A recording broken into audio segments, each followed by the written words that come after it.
Welcome back to the Cosmic Matrix podcast with your host, myself, Laura Matsu, and my husband, Bernhard Gunther.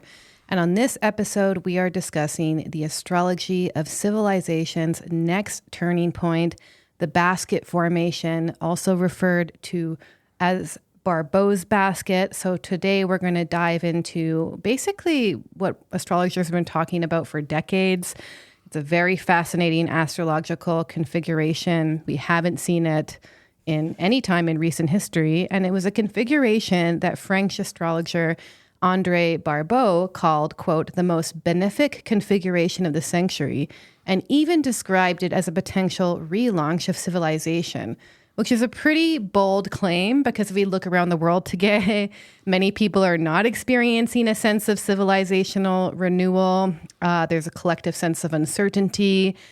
Obviously, we have ongoing political polarization, economic instability. We have rapid technological change via artificial intelligence, an ongoing sense of information overload. But there is a growing feeling that there is an old world which is breaking down while something entirely new is struggling to be born.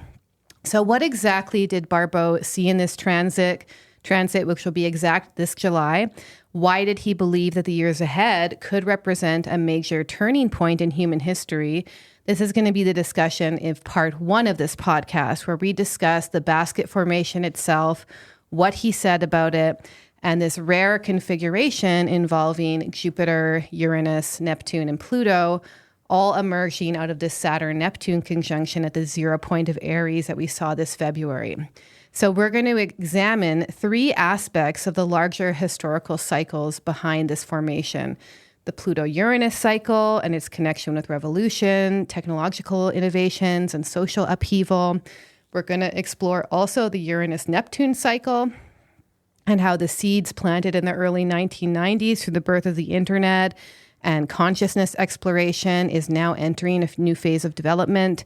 We're going to examine the Neptune-Pluto cycle and its relationship to humanity's evolving relationship to the sacred. And we're also going to explore why all of these cycles converging simultaneously may represent far more than just a technological revolution, but a profound transformation in how humanity understands itself.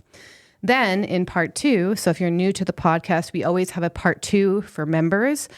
We're going to move beyond astrology and we're going to connect these themes to Terence McKenna's concept of Timewave zero. We're going to explore first André Barbault's concept of the cyclic index and how he understood history moving through periods of contraction and expansion. And then we're going to tie in his concept of the cyclic index to Terence McKenna's idea that history itself may be accelerating through increasing waves of what he called novelty and complexity. We're going to look at whether the rapid emergence of artificial intelligence, this technological acceleration that we're in, and the breakdown of old structures might reflect a deeper process that many different models of history appear to be pointing toward.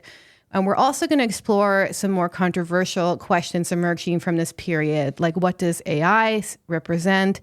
Is it simply another technology, or does it mark a threshold in the relationship between human consciousness and machines? How should we understand the growing interest in UFO disclosure, non-human intelligence, and the possibility that reality may be far stranger than our current materialistic worldview has assumed? Could we be witnessing the beginning of a profound spiritual unveiling, or are we entering an era where fantasy will become increasingly difficult to distinguish from truth and reality? And most importantly, we're going to ask a deeper question that sits behind the surface of all of these topics. What kind of civilization is actually being born? And how is this July a seed moment of that? Because the most important issue is not whether the future belongs to artificial intelligence, new political systems, or even new spiritual paradigms. But the deeper question is whether human consciousness itself can evolve quickly enough to meet the forces it has unleashed. So today we're going to explore the astrology of this moment, how it connects with the larger patterns in history, the expansion of technology, the evolution of consciousness, and how this all may connect with this concept of Timewave zero and the future of civilization itself. So let's begin. First, we're just going to talk about the basket formation. If you're into astrology, I'm sure you've heard many people talking about it. It's a big topic amongst astrologers right now. They've been discussing it for years, and it's a rare astrological configuration in which all of the outer planets, along with Jupiter, will form a basket pattern in the sky. So the date it will be exact will be July 19th or 20th, depending on where you live, but it's really most active between 2026 to 2028. And we want to keep in mind that the themes will continue to fold for many years, even decades to come after this. So this is not just a week-long transit. It's not even a month-long transit. This is a transit that's going to take place most intensely over years, but the effects are going to unfold for basically many years to come after that. So first, we're going to have Jupiter, which just recently entered Leo, opposing Pluto in Aquarius. And then we're going to have Neptune in Aries, sextile Pluto in Aquarius, and trine Jupiter in Leo. And then lastly, we have Uranus in Gemini, sextile Neptune in Aries, and sextile Jupiter in Leo. And all of these planets will be clustered around 4 degrees of their signs. So this formation was first outlined decades ago by André Barbault, who's basically a very significant figure in French mundane astrology. So mundane astrology is a branch of astrology that studies world events rather than personal psychological soul patterns you see in natal astrology. And he spent much of his life tracking the movements of the 5 slowest moving planets. So he looked at Jupiter, Saturn, Uranus, Neptune, Pluto, and he compared their cycles to major turning points in histories like wars, like economic crisis, like the pandemic, the plandemic, political revolutions, and periods of cultural transformation. I also want to note that there's another book called Cosmos and Psyche by Richard Tarnas, where he also talked about these larger planetary cycles. But basically, Barbault was doing this way before Tarnas was, and Tarnas kind of popularized it and brought it to the mainstream. So people took Barbault very seriously because he had a good track record with forecasting. He was credited with predicting the fall of the Berlin Wall. And most famously, he said there would be a global crisis period of between 2020 to 2022, and basically everything we experienced during the era of COVID, which he also identified decades in advance as one of the lowest cyclical points of the century.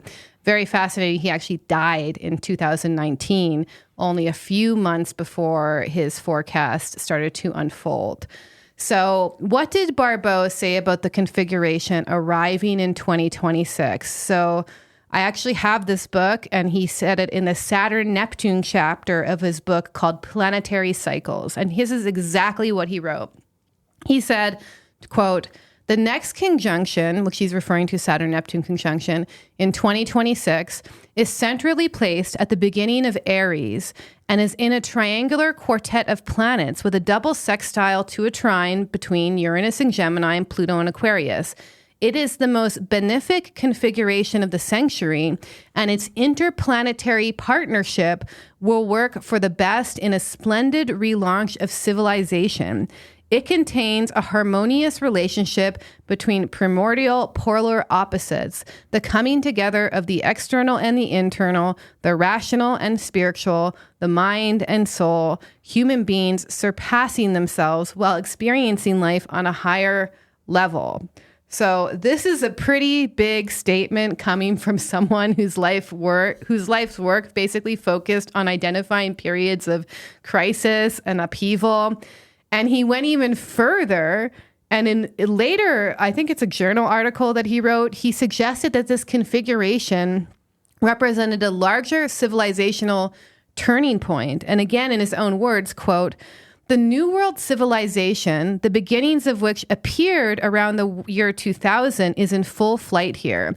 This entry into the second quarter of the century bears the stamp of the achievement of a new age of humanity. The central and harmonic position of Saturn-Neptune conjunction is especially expressive of a promotion of the lower strata of the world population, a significant rise in the standard of living of the poor, a victory over misery won in unprecedented solidarity." which is very fascinating to think of in regards to where we are. And it is pretty unmistakable that the new technologies emerging will change the world in some way. You know, if you're in the West, like you think that that's going to be a decline. Some people are worried about universal basic income, you know, but, you know, I think it was the World Astrology report. I think his name is Dan. He actually pointed out that maybe for people who are in like more third world type countries, this technological revolution will actually, you know, uplift the lower strata of the world in some way. So we want to think about it like we're experiencing this through the culture that we're in. And it's very hard to kind of like look at his idealistic perspective in the West because, you know, we see a lot of political polarization. But if we zoom out, perhaps it will actually help people in different parts of the world. Were you going to say something? Yeah, I mean, that's kind of like could be the positive benefits, even what Elon Musk talk about and others, you know, about AI and robotics, right? In many tech guys in that field also said that money becomes meaningless because we will have so much wealth and abundance through this technological revolution. So this could be a positive side effect, so to speak. Exactly. And so maybe that's like, he didn't articulate exactly what was going to happen, but as we can see what these new technologies are, we do know they're going to make an impact on the world. So essentially, you know, André Barbault, but without even knowing what these technologies would be, he thinks it's going to be a relaunch of civilization, that it's going to promote the lower strata of the world, rise in the standard of living of the poor. So very interesting. And again, he wasn't the kind of guy who was like overly new age and positive. So that's why it's interesting that he says this. So Barbault basically viewed this Saturn-Neptune conjunction as the seed moment from which this larger basket formation would emerge. So that Saturn-Neptune conjunction, which was exact this year, February 20th, 2026, although the planets came very close together also in July 2025, was like kind of an early preview of the cycle. And symbolically, Saturn with Neptune often represents the dissolution of one dream and the beginning of another. Many people I've spoken to, and I know in my life and others have experienced pretty significant endings during this period, whether it was a loss of a dream, the loss of a worldview, the loss of an identity, a relationship, an ending of an era in their lives. Old structures began to break down so that something new could emerge. Remember, Saturn, especially I noticed with Saturn cycles, like they don't really take off until like months or even years into it. So we're just at the very beginning seed moment of the Saturn-Neptune cycle still. They don't unfold overnight. This is really the beginning of this much longer 36-year Saturn-Neptune cycle. The previous conjunction, which occurred in 1989, but the reason this 2026 conjunction is unique because it occurs at 0 degrees Aries, the beginning of the zodiac, which is the reason many astrologers view it as not just another Saturn-Neptune conjunction, but as a profound reset point. For me personally, the symbolism was reflected in a very direct way during this period. I dealt with the loss of my father. And literally around the time it was exact, like around the full moon, I think it was, or the new moon, February 14th, I was at the funeral home, like the end of like one era of my life. For people who have lost a parent, it's like really your world changes in an instant, right? And very interesting, that conjunction was in very close aspect to my South Node, representing the past, my Venus, representing relationships, my moon, my family. So this experience felt very much like a closing of a chapter and also a confrontation with reality, with mortality and what needed to be released. So the reason I'm mentioning this is because I've noticed many other people going through similar transitions in their lives. And these Saturn-Neptune transits can be very confronting, and they can really be a big reality check because they confront us with the reality of mortality or the reality of illusions we've been holding or the way that we've been lying to ourselves, or, an old dream which can no longer sustain us has to die. And at the same time, I've noticed this process can get distorted in either direction. So we can either go too far with Saturn and become very cynical, depressed, pessimistic, or as we call it, black-pilled, which is very negative, nihilistic, everything is hopeless worldview. Or we can go too far into Neptune and become increasingly detached from reality, lost in fantasy, even lost in ideologies or wishful thinking or delusions. So the challenge with the Saturn-Neptune conjunction, which we're still working on, is to find that integration between the two. Saturn gives the form, Neptune gives the vision. So Saturn and Neptune can help us ground dreams in reality, which means we have to be willing to face reality. So many of us are being presented with an opportunity for a new beginning. Maybe it's a new version of yourself, a new relationship to your purpose. So the question really becomes with this Saturn-Neptune conjunction is, who are we when this old dream falls apart or this old order collapses? And really, what remains when the old identities that we once relied on dissolve? And how can we become more aligned with this new self that is trying to emerge? Because one of the many things, and then, just to kind of tie this on with what's going on in the world, one thing I see many people struggling to reconcile is this growing kind of splitting of humanity, this growing division within humanity. Because remember, the stuff that happens in the previous cycles doesn't just go away and resolve. Like the stuff from Pluto and Capricorn doesn't resolve when we go into Pluto and Aquarius. It actually becomes even more fragmented, more intensified. So this polarization we saw amplified during COVID and the Saturn-Pluto period, it's not going to just resolve. Like many people I see that I know are really kind of trapped in these endless cycles of culture wars and political polarization. I do see others starting to become increasingly exhausted by it. They're really choosing different ways to invest their time and energy and attention. But the United States in particular, where we live, is moving through a very turbulent period that is really unlikely to end anytime soon, because transiting Pluto in Aquarius is actually conjuncting the south node of the US's chart. So it's activating a lot of deep themes connected to the country's past. So Pluto south node periods are really periods of karmic reckoning, purification, death, rebirth. Secrets will emerge. You see this already. There's a lot of kind of government secrets being emerged, right?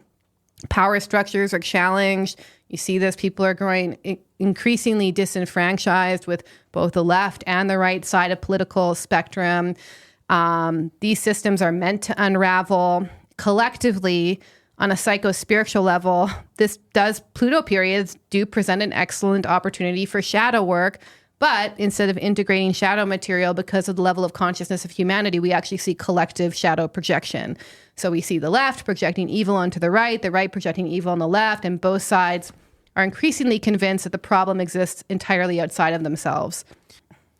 Yeah, I also just want to add to that in the context of the splitting of humanity, which we talked about in previous podcasts. I've written about this already 12, 14 years ago in some articles, that it also relates to levels of consciousness because there won't be a so-called collective awakening anytime soon with 8 billion people with different soul lessons, right? And as we will talk about more in the second hour, which fits perfectly in Terence McKenna's Timewave 0, which I kind of revisited in this time of transition we're in, this accelerated change, exponential change, this awakening process will catapult some people more into, higher levels of embodiment, and some people, into kind of more disintegration, which kind of ties into a timeline split as well. But we'll talk more about this in the second hour. Yeah. So you can see, and this also really ties into Pluto and Aquarius, raising profound questions about the future of technology. There is, a lot of people concerned about the increasing rise of technocratic control. This is also the rapid expansion of artificial intelligence, the role that technology plays in shaping our perception of reality, with Uranus and Gemini. You can see that technology is reshaping cognition itself. We have many educators and cultural commentators questioning whether these shortened attention spans that these new technologies are bringing, information overload, this kind of flooding of like bots on the algorithm and the manipulation of the algorithm via bots is crazy. Like we have this whole dead internet theory happening where it's like, is this a real person or is this a paid bot? We have like these bot farms, right? And they're used to shape political discourse. And then we also have this dependence on AI, which is creating a lot of unintended consequences for human development. So there's concerns that exist alongside these opportunities for innovation and progress. So, in order to understand what may be unfolding through this basket formation, we really need to break it down into the individual planetary cycles that comprise it. So there's one that I'm missing, which is the Jupiter-Pluto cycle, which I won't touch on because this is a lot to get into even itself. But we are going to talk about these key major outer planet cycles, which again are all converging right now. So we have the Pluto-Uranus cycle, the Uranus-Neptune cycle, and the Neptune-Pluto cycle. And at its center, we have this new Saturn-Neptune cycle, which was a seed moment for this larger pattern to unfold. So let's begin with the shortest cycle. This is the Pluto-Uranus cycle. So basically, when I'm talking about cycles, is that when each of these planets form a conjunction, it's the beginning of a new cycle in their relationship, right? So we have many of these across time, and with the the Uranus-Pluto cycle, it occurs roughly 113 to 141 years, with the most recent conjunction occurring in 1965 to 1966, though the conjunction was active from approximately 1960 to 1972. So this whole upheaval that marked the 60s to basically ended in the very early 70s was Pluto and Uranus acting on each other. And as a side note, because, I'm very aware of both sides of the spectrum, the various kind of conspiracies that are spread about this. Now we have this kind of movement, which is dismissing everything that happened in the 60s and 70s. It's like some sort of government psyop. But according to these planetary cycles, this was basically an accelerated period of both Uranus, rebellion, awakening, destabilization, sudden change, with the energy of Pluto, which was destruction, transformation, intensity, accelerated evolution. So do you know more about that? Like what people are saying and criticizing about the 60s? You're more versed in that. Yeah, there's this whole idea that the hippie movement was created by CIA counterintelligence and infused the whole 60s, love and light or puff, make love, not war, in order to distract from the anti-war movement, right? Mm-hmm. And just you feel them with LSD and Timothy Leary was just a CIA agent and kind of infusing the whole hippie movement with these psychedelics and drugs, and ties into Esalen. And this was this human potential movement purposely created to distract from political activism. So the government and the cabal or the deep state could just do whatever they wanted to do with Vietnam or their wars and whatnot, right? And the way I see it, again, I don't see black and white. I think there was a natural revolution in that sense based on this transit. As you showed, absolutely something happened there on a collective level. And I think the deep state or the CIA back then tried to hijack that movement a little bit, tried to infiltrate it here and there, but certainly did not create the whole hippie movement out of nowhere. Because the thing is the signs of the times with Pluto and Uranus were the times of intensified rebellion and political change and revolution. So if it wasn't for this transit, you know what I mean? It was you can't control the planets and you can't control these themes that come up, because it's very interesting. Pluto and Uranus were also active during the French Revolution period, the opposition, and that period of the 60s. So they were both periods of radical social and political change marked by intensified rebellion. So they carry similar characteristics. So during these periods, there's a distinct feeling that people want to rebel against the established order. There's a desire for independence. There tends to be a lot of social and political movements rebelling against the old order, whatever that is, and new forms of consciousness are being born. It's also important to note that the conjunction itself does not simply turn off once it moves out of orb, like at the beginning of the 70s. The themes that were seeded during the conjunction continue to unfold for decades and then often reemerge in new forms when Pluto and Uranus make major aspects again, like now it's making a trine. So Uranus and Pluto periods are often coinciding with major developments in civil rights and women's rights. During the Uranus-Pluto opposition around the French Revolution, there was a lot of pressure for women's education, property rights, legal rights, social equality. And then, during the 1960s conjunction, we saw second wave feminism, the publication of influential works such as The Feminine Mystique, increased participation of women in higher education in the workforce, major legal reforms regarding gender equality. And so what's very interesting is that today, under this current Uranus-Pluto trine, which is, to me, when I reflect on it, it's almost like, because we see the widespread implementation and normalization of feminism. If you look in the mainstream, now, like, women's rights, like, have all been, it's literally the mainstream, like the consensus is all about that, right? About feminism, women's rights, right? And then on the on the right, we see this growing backlash and critique of feminism. So to me, they're both sides of this Uranus-Pluto thing, right? The rebellion against the established order. Now the established order is actually feminism. And we see this rebellion against it with this whole trad movement. So it's very interesting, because if you look at the history of feminism that I'm referring to, it wasn't never about women like not becoming mothers or having children, as many people now on the more conservative side of the spectrum seem to stay at its core with these Pluto-Uranus transits. It was about the woman's right to own property, to have a bank account, to go to work, to pursue education, to divorce if they wanted to. And all of these rights still exist. So, we have this kind of weird, like almost, I don't know if it's out of like ignorance or it's just kind of like a political talking point, because now we have this idea that feminism was about, women not becoming mothers, which is how the right kind of portrays feminism today. But what's fascinating is that a lot of people participating in the modern trad movement are themselves benefiting from the fruits of modern feminism. They have careers, businesses, personal brands, families simultaneously. You're going to say something? No, it's just, that ties into what I shared before, that also a lot of people on the right, conservatives, completely oversimplify black and white. They think this whole feminist move in the 60s and whatnot was completely CIA operation, nothing organic, right?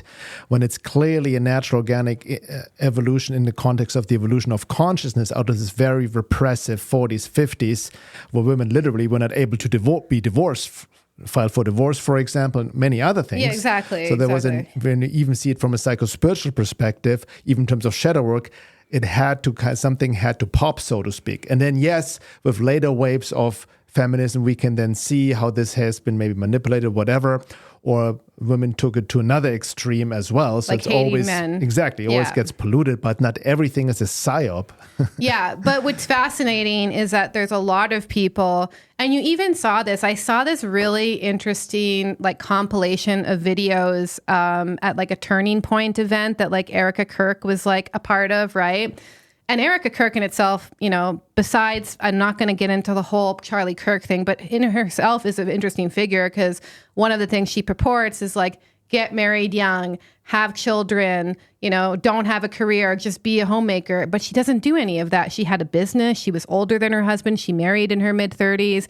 So it's just this weird paradox. And when you saw them interview people at Turning Point, a lot of the women were like, literally saying things that could have come out of the mouths of leftists, like we can have it all, we can have business and be career women, and we can also have families, right? So there's this interesting thing where it's like do as I say, not as I'm doing, kind of going on. So but I see this as part of this Pluto-Uranus thing where we have this kind of rebellion against the modern feminist lifestyle. Like the biggest rebellion is to get married young, have kids, but the reality is that it's impossible to return to the world that we had before modern feminism, because now you can own a business, you can have a career, and you can also be parents. So I think we're witnessing overall another transformation of themes that were seeded in the 1960s, but the forms have changed. Well, the deeper issue remains the same. We want freedom of choice. And with Uranus involved, there's always various movements of rebellion against whatever the dominant order appears to be. And so another reoccurring theme with Pluto-Uranus periods is the emergence and popularization of radical political ideologies. Very interesting. Karl Marx published the Communist Manifesto during the Uranus-Pluto conjunction of 1845.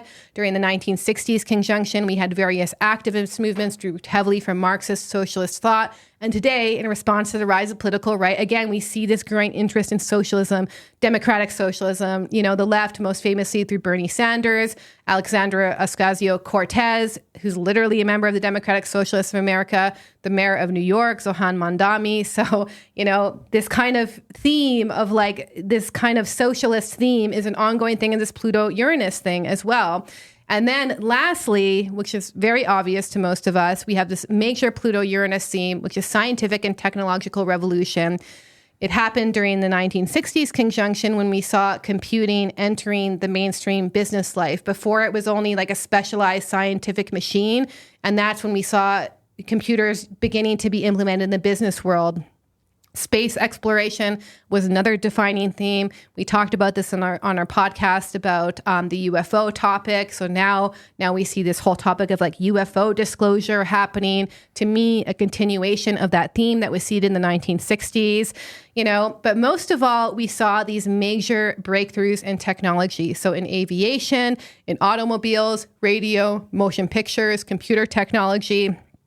Very interesting if you go back even further to the Uranus-Pluto conjunction in the 1450s, we saw the introduction of Gutenberg's printing press, which made books dramatically cheaper, literacy increased, and knowledge was able to spread on an unprecedented scale. So what's interesting is that today, some people even say it might be the end of reading. I don't think so, because I think Uranus-Pluto, again, as talked about the splitting of humanity, yes, people are becoming dumber and more illiterate. This is not my personal opinion. This is a fact based on the rise of short form content, So we see this acceleration of, just 90-second clips and people caught in desk scrolls on social media or relying on AI to think. And, there's endless videos of school teachers being like, these kids can't read, they can't focus, they can't critically think, they depend on AI for basic tasks. Some people even have trouble, I heard, holding a pencil. It's very fascinating. So, we see Pluto-Uranus is therefore associated with this ongoing social upheaval, but technological advances that fundamentally alter the course of civilization. So there is something going on. I find it very interesting how this Uranus-Pluto conjunction popularized reading, and now we're having a question of will we even be able to read in the future anymore? I do think there's a rebellion against that growing. You can see even with people joining Substack, having physical books. I'll talk about that in a moment, but Uranus-Pluto periods are very exciting because they're also very intensely creative. You saw this explosion of music and art and film in the 60s, this powerful creative energy erupting almost from the collective unconscious of Pluto, right? So you see that alongside these periods of intense rebellion against existing structures. So I think we're going to see both during this current trine, massive technological, political, and social transformation alongside a growing rebellion against the existing systems and those very changes. So one thing we're going to see is that there's going to be tremendous push towards AI and technological integration in one direction and an equally strong pushback against it. There's always going to be a rebellion against the existing order with this Uranus-Pluto trine. So people increasingly want experiences that feel authentic and human and real. The more we see these concerns about declining literacy and attention span, fragmented attention span, and the dependence on technology, the more we're likely to see a counter movement emerge, a growing interest in long form content and what they call analog hobbies like physical books, meeting up in person, literally just being a normal person in the 90s, basically. So Uranus and Pluto are going to make 5 exact trines between 2026 to 2028. So these themes will continue to unfold and be intensified over the next years. So we're pretty much guaranteeing that we're in a new wave of technological, social, political period of upheaval. And a lot of it is seeding on things that began in that 60s and 70s period, because that was a seed moment of this particular Pluto and Uranus cycle. If you've been getting value from these conversations and want to go deeper, we'd love to invite you to join our membership, where for just $11 a month with additional savings if you choose a 6-month or yearly membership, you'll unlock over 176 hours of exclusive members-only content that goes far beyond what we can cover in the public podcast. This is how you can access the second hour of every podcast we have ever recorded, which is categorized by topics like awakening and spirituality, shadow work and psychology, spiritual warfare and occult forces, esoteric astrology and cosmic cycles, and relationships and love, and where in general we discuss the deeper spiritual dynamics behind world events. The second hour also allows us to discuss topics that have been previously censored on social media and other platforms, and to have completely open discussions we can't always have on the first hour. Along the way, we share practical tools and insights to help you cultivate discernment, deepen your inner work, and navigate this time of transition with greater awareness. As a member, you'll also gain access to our private Piercing the Veil of Reality community forum, where seekers from around the world can come together to discuss these topics, share their experiences, ask questions, and support one another. Your membership is one of the most practical ways to support our work. It allows us to remain independent, keep these podcasts completely ad-free so we can continue creating uncensored content that we hope serves people all over the world. If that resonates with you, we'd love to have you join us. Visit veilofreality.com/membership to join. We look forward to welcoming you into the community. So very fascinating, very exciting, but that's not the only thing, because again, remember, we have multiple cycles converging all at once, which is why it's such a crazy time for humanity. We also have the Uranus-Neptune cycle. Again, a very fascinating cycle. It's a 170-year cycle that began with a conjunction that happened in 1993. So this is where we bring in, again, this technological revolution. What did we see in 1993? The birth of public internet, the World Wide Web, the emergence of this kind of digital worlds. That's when people started getting personal computers into their homes and workplaces. That's around the time that I got my first computer at home. And we also saw the beginning of online communities, online social networks. Before, back then, it was like forums and like, you know, I was even on this app called like IRC, which is like a very old school app. I think they only use it to like spread people's credit card numbers now.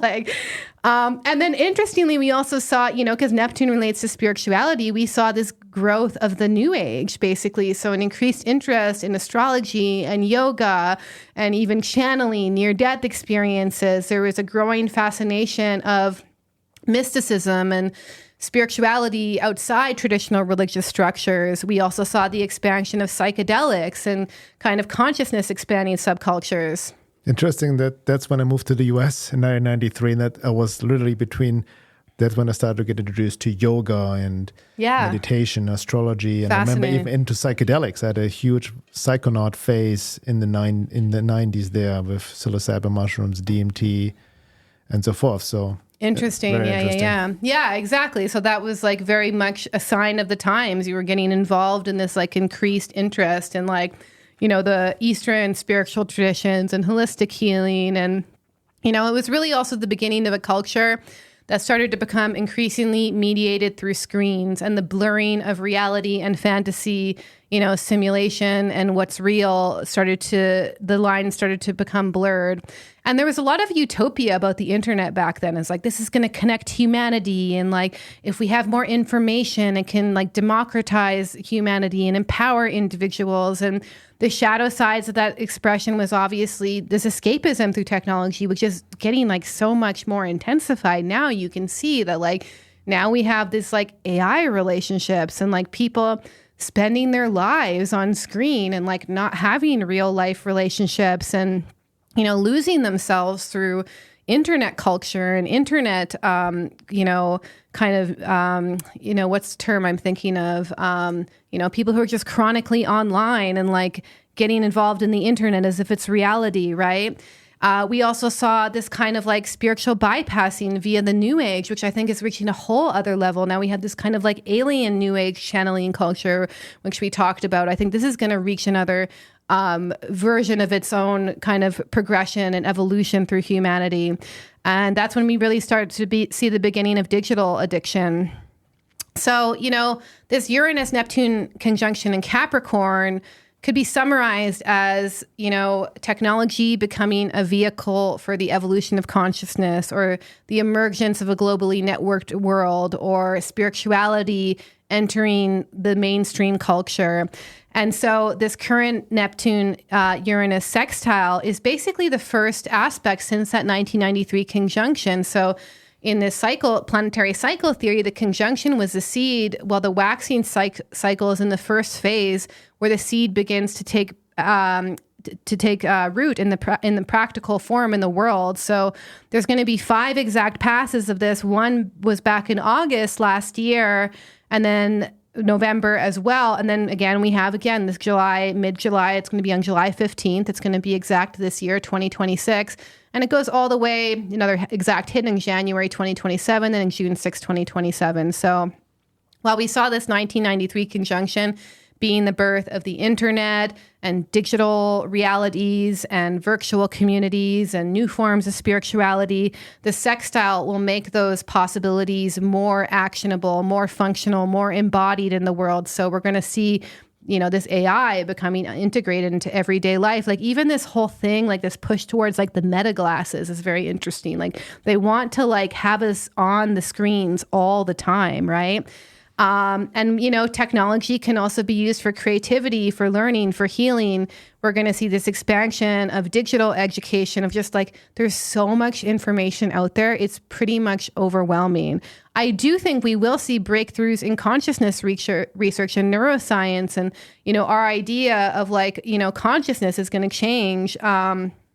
You can also see back then, by the way, you were doing psychedelics. Like if you get caught with that on you, like you're going to get arrested. Like, and now we literally have like doctors and like institutions being like, we need to bring this into like therapy. And like, you can actually like order ketamine online, by the way. You can buy mushrooms on Instagram now. Yeah, you can buy mushrooms online. You can buy ketamine online through like this, these big businesses. It's crazy. You don't know what I had to go through. Yeah, exactly. Like I had to visit like I wasn't back in the 90s, but I had to visit the sketchiest drug dealers you could imagine, the weirdest people, because they were always on ketamine. So they were like always, you were actually like the one kind of shilling it, right? But, you see this new kind of greater acceptance of these kind of alternative forms of therapy, including psychedelics, into mainstream culture, right? So this Uranus-Neptune sextile is the application and implementation of what seeded in the 1990s. So what happened then will find more concrete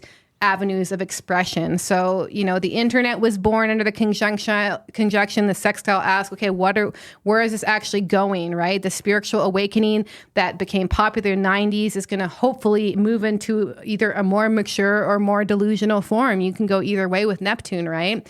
So lastly, let's discuss the Neptune-Pluto cycle. So this is the longest of the major outer planet cycles. It lasts roughly 492 years.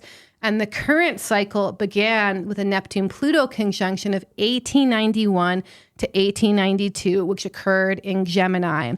So we're now in the sextile phase of that cycle, which actually unfolded in several ways. It's been going on since the 50s. So the 50s, 1950, 1956, we had the first exact sextile wave.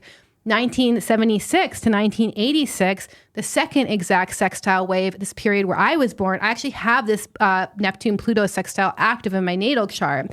And then the 90s, early 2020s, it actually waned. It moved out of exact aspect. And now again, between basically, it started 2023, it started to begin tightening by wider orb, but really 2026 to 2032, the sextile becomes exact again.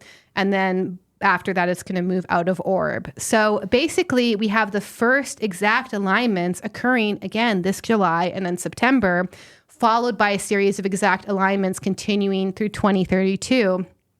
So very interesting. This is when we get a profound transformation in consciousness and the nature of reality itself. So, when we had this, when we had a Uranus Neptune opposition at the beginning of the 20th century, we had the birth of many spiritual and religious and, leaders, basically. That's when Jung published a majority of his works, very fascinating. That's when Sri Aurobindo, along with other transformative figures in spirituality, came to the forefront, like Yogananda, Krishnamurti.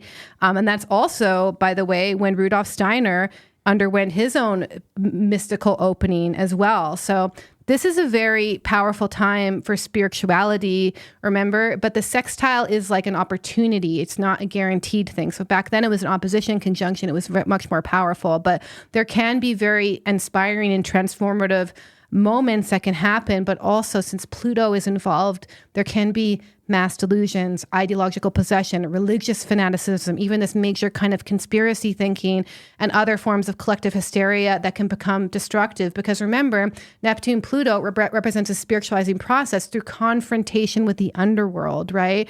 So there's a tremendous opportunity for change of consciousness. But again, it's an opportunity because it's a sextile, and sextiles require participation. We have to consciously work with them. We have to, it's not like a trine that just flows, even though I personally feel when you work with a trine, you can really accelerate it. But, in my own life, one of the themes I find most important, which is really exemplary of this Neptune Pluto, is the integration of the psychological and spiritual. So I feel psycho-spiritual is a very perfect word for Neptune and Pluto. Pluto, psycho, Neptune, spiritual. And I have this in my natal chart because, this Neptune, I was born during this sextile, like I'm sure many of you listening have been as well. It exactly sextiles my Mercury, and Mercury is actually closely conjunct with my Pluto and my Sun.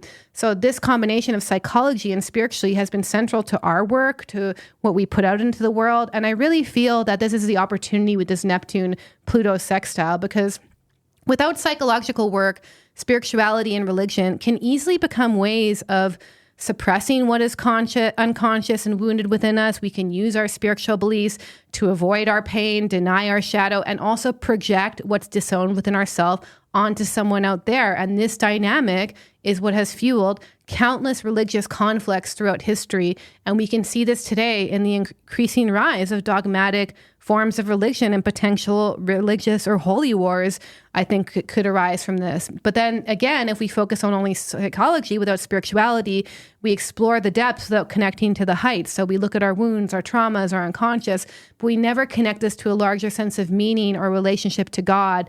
And, most of us and humanity need both. We need a psychological and spiritual transformation. This is what has potential for us to embody a new way of being human. So I believe, taking from all of these great masters who were present and went through certain spiritual turning points during this Uranus Neptune transits, we also have this opportunity as well. But it's an opportunity because it's a sextile. So we're going to also witness an unconscious expression of this aspect. We're going to see this collective unconscious, a collective shadow. It is going to become fuel for more mass delusions, more collective hysteria. But it is an opportunity for a transformation of consciousness. And that's what's going to change the world. But if we're unwilling to look within, face our depths, confront our shadow, the doors of perception, Neptune, to borrow that phrase popularized by Huxley, will remain clouded by unconscious material. So this opportunity before us is not technological, it's not political, it's not social, it's really psychological and spiritual. And we're entering a period of profound potential psycho-spiritual transformation.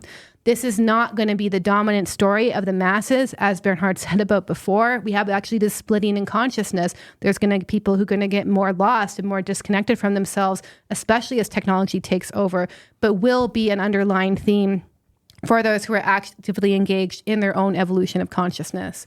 Yeah, that reminds me also what Muravi talked about, the time of transition. So many of our listeners know we talk a lot about the time of transition. I've written articles about it, many over the years. It's come from the esoteric Christian tradition about the shift of the ages. But Muravi, in Gnosis, referring to the time of transition, also says, like you said there, it's an opportunity, but not a guarantee. Yeah. So we need to not only align from a New Age perspective with the energies, but do the inner work. And I agree, this is greatly now validated with the transits, that psycho-spiritual work is really the future. And interestingly, for people who haven't read it yet, I released an article a week or a couple of weeks ago, really a cornerstone article, a long article on my website, veilofreality.com. Check it out. It's titled The Necessity of Psycho-Spiritual Work During This Time of Transition, and really defining what psycho-spiritual work it really is, what it entails, who it is for, and who it is actually not for, because this work is not for everyone. Yeah, so just to close it up again, this rare planet configuration, we see this period of technological innovation, Uranus, spiritual awakening, Neptune, deep evolutionary transformation, Pluto. These are all in conversation with each other. And this basket is activating all of these cycles: Pluto, Uranus, Uranus, Neptune, Neptune, Pluto, Saturn, Neptune. And rarely do we see so many planetary cycles in conversation with one another at the same time. So if Pluto-Uranus is about technological revolution, rebellion, accelerated social change, then we should expect to see major disruptions to the existing political, economic, and cultural structures.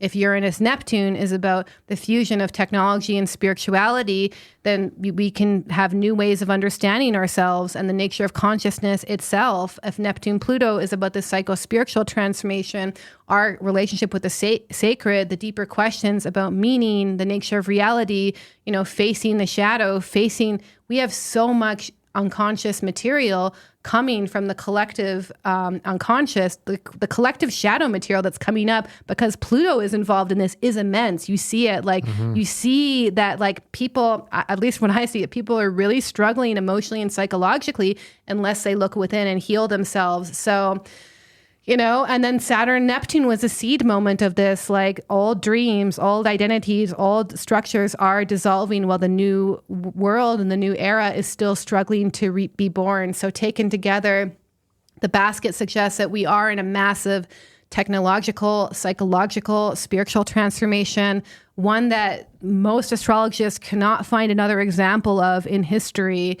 And so this basket may be a period where we're forced to redefine what it means to be human in this age of rapid, accelerating technology. It may correspond with these breakthroughs in artificial intelligence. There'll be increasing debates around freedom, privacy, what's the relationship between human beings and technology. The higher expression of this basket is how can we use technology in service of our humanity, or Neptune, Pluto. Can we keep our spirituality grounded in psychological maturity? The shadow expression is going to be fragmentation, this increased technological acceleration where we lose our connection to what makes us human. You can see the collective shadow materials leading to ideological possession and collective delusions, and then also this replacement of authentic human experiences with synthetic substitutes through, AI, friends, and relationships. So it's very interesting period that we're in. And it's really not about what technologies emerged during this period, but what kind of human consciousness is going to meet them and use them. So I feel the most important development of this period is not necessarily just political, social, or technological, but what we do to transform consciousness in itself and how that reflects this new era that we're entering. Yeah, so now we're going to move on to the second hour where we're going to expand a little bit and zoom out and tie into this astrological intense configuration, the basket formation, and tie this also into very interesting concept by Terence McKenna, which I have already studied, came across in the 90s. And some of you may be aware of it, of his theory of the so-called Timewave zero, and tie this into André Barbault's cyclic index of really how time is quote-unquote speeding up or compressing. There's more and more novelty leading towards singularity. So we also didn't talk more about the rapid emergence of artificial intelligence, technological accelerations, how everything is breaking down and everything is coming to a heating point, so to speak, the 0 point, and what this actually means in the context of the evolution of consciousness, not just technologically, but the time of transition that ties also into the thinning of the veil, what the esoteric traditions have talked about, the unveiling of the heavens of the gods, which also relates to the UFO disclosure, non-human intelligence, all kinds of spiritual forces affecting us. So really a spiritual unveiling, which we are witnessing, which we're going to be part of. So it is a really huge, big shift we're going through, and now we're going to dive deeper then in the second hour, as always, for our members. And if you're not a member yet, you can sign up at veilofreality.com/membership.